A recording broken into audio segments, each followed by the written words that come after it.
I'm reading here on the front page of the Times of India, and I'm sure other papers must have picked it up as well. This about Manipur. The European Union Parliament had put out this prospect that let's debate Manipur. Now they did so. India had already flagged off concerns. There was proper lobbying that was going around in Europe. Do not take this issue up because this is our own internal matter. That's the stand that the Minister of External Affairs also took, and that's a similar stand that several diplomats outside on foreign soil representing the country took as well. But then again, the European Union Parliament did go on with that debate, and a lot of people said that what the Parliament said and the arguments that were presented in the European Union diluted the situation of Manipur. See, what's happening in Manipur, it's not easy to understand. I wish it were. But right now you have multi-dimensional socio-economic fault lines at play. You've got violence that continues unabated. You've got sophisticated weaponry with the people. You've got these two communities fighting for scheduled tribe status, one asking for the scheduled tribe status, the other one opposing the other's demand. On the other hand, you've got narco-terrorism, you've got a porous border with the Golden Triangle, which is Laos, Cambodia and Myanmar. It's not as simple as a Hindu versus Christianity debate, is it, Varghese? But I think the European Parliament has sort of diluted it to that level, and the government of India has categorically come out and said, ladies and gentlemen, that the interference is not acceptable. Well, I'll just take a quote that the Hindu has given, especially from the member of European Parliament, Sven Simon. What he says is that we call on the most populist democracy to do what is duty-bound to do in its constitution to retain religious freedom also for Christians in Manipur. So, European Parliament asks India to act promptly to end Manipur violence. MA spokesman Arvind Bakshi calls the move unacceptable and reflective of colonial mindset. The resolution seeks protection to Christian community. MEPs also criticized the Modi government's policies since 2014 and has asked the centre to accept democratic functioning. Now, the resolution of members of the European Parliament, MEPs, called on the EU to make human rights prominent in its dialogue and relationship with India, a point that was repeatedly raised during the pre-vote debate. The process brought together an unlikely mix of left and right parties, which also approved two other resolutions in rights in Venezuela and Kyrgyzstan.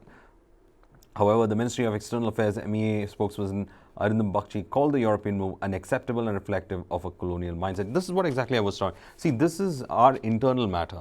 We have our own processes going on. We don't need to be pontificated about like what to do with our situation. It is a very complex situation. I think people over there can't simplistically divide it into a Christian community and versus the Hindu community kind of an issue. It is complex. It's layered. It has issues about identity. India says that decisions and arguments reflect a colonial mindset. This is what they're saying. Yesterday also I was saying the same thing. Like the EU motion says all stakeholders in Manipur should exercise restraint. This is the EU motion. But the fact remains, Kabir, is that this is a colonial mindset. How many in the EU actually understand what's happening on the ground in Manipur?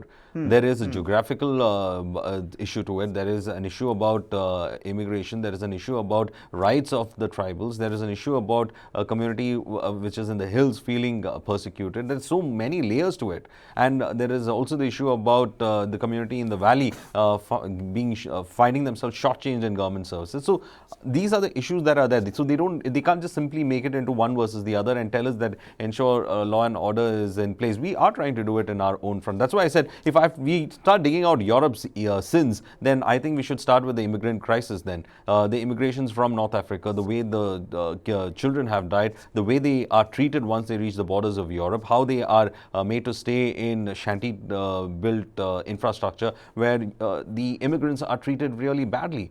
And if that is the case, I don't think so. None of them have the rights to pontificate. If you're talking about human rights, let's talk about Europe's human rights. Where does it stand? It's great to in fact pontificate from there. You're talking about if we start from from the 1950s onwards, there are several points in which Europe has failed in its human rights record. the way it is treating immigrants, the way it is treating its black population. So if we start on with it, I think we can have enough of files to put it. But India is not a country that goes out and tries to interfere in others' internal problems. Every nation has its own internal problems. We can ask about what is happening in Catalonia and with regards to Spain. We can ask what is happening with the riots in France. We can ask about what is happening in Germany, where the huge immigration issues are there, and racism in gun Europe violence is very in the simple. United States. Gun violence in the United States. I mean, if the West wants to pontificate, we can just point out fingers at each other and talk about how human rights abuses are taking place. We can talk about why did you go to war in This Iraq. essentially was a lazy attempt. This is a hungover colonial mindset that is there, and I agree with our foreign spokesperson when he says that it is not that our systems are not looking into it. Our systems are looking from multiple. We have the executive involved, we have the paramilitary forces and the military forces involved in this. We have our courts involved in this. We have the two stakeholders, the primary two stakeholders, the Métis and the Cookies also involved in it. They are also looking at all the institutions for finding out justice. Now, this is an internal matter of our country, and I don't think so they have any rights to, give The that European sanctimonious, Parliament would be thing. well advised to utilize its time more productively on its own internal issues. This is what exactly the what I MA was said, saying and it's yesterday. straightforward, isn't it? It is very straightforward. I mean, I think they have their own internal issues. Do you understand that Eastern Europeans don't get the same kind of leverage when they move to Western Europe? This is in spite of some of the Eastern European countries have been part of, the European Union. So I think they have their own problems to look into. They have their own problems, and they should debate about what is happening within their own boundaries, rather than trying to pontificate us. All right. At the same time, we've got a little blurb on the side. It says the Methi Lipun chief faces FIR for inciting hatred. Manipur police have registered an FIR against Pramod Singh, the chief of socio-cultural organization, the Methi Lipun, charging him with several offences, including criminal conspiracy and inciting hatred between groups. The case was based on a complaint filed by two leaders of the Kuki organization. So again, violence continues in Manipur. Of course, things are certainly far away from peace, but that does not mean that the European Union is going to call out a proper debate on this. Even when the Ministry of External Affairs and the Foreign Ministry of India categorically asked them not to do so, because this is our own internal matter, and it certainly shows the colonial mindset with which those arguments were put forth. They've got their own problems. Everybody's got their own problems. Doesn't mean we start calling each other out on the international stage at a time when the Prime Minister is in France being conferred with the highest civilian honor that. So the timing, I think we should suspect the timing. I think timing we should is suspect certainly the timing is definitely suspect. Especially when he's in France, and there is a lot of negotiation going with the government of France. I mean, the timing is really suspect as to why would you bring out a resolution right now. You just made the timing perfect, isn't it? All so right.